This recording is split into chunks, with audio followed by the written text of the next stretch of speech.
Después de un agotador vuelo desde Filadelfia, Bassam y su familia están de regreso en la capital de Siria. Soñaban con mudarse para iniciar una nueva vida lejos de la guerra, pero al llegar a los controles migratorios en el aeropuerto de la ciudad estadounidense, todo se volvió una pesadilla.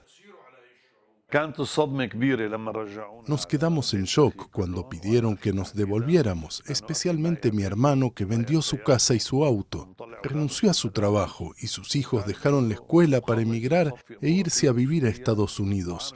Hasta tuvo problemas del corazón cuando regresábamos.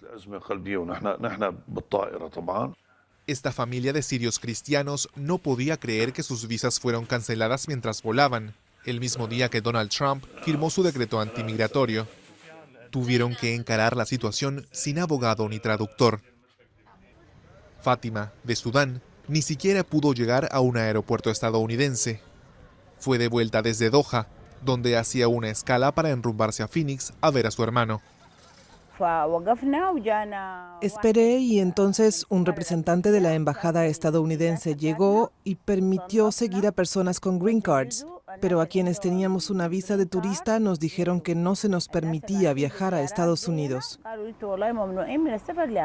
Ellos son algunos de los primeros afectados por la orden ejecutiva que prohíbe temporalmente el ingreso a Estados Unidos de refugiados y ciudadanos de 7 países de mayoría musulmana. Una medida que el gobierno de Trump defiende, la comunidad internacional cuestiona y la gente común repudia y sufre.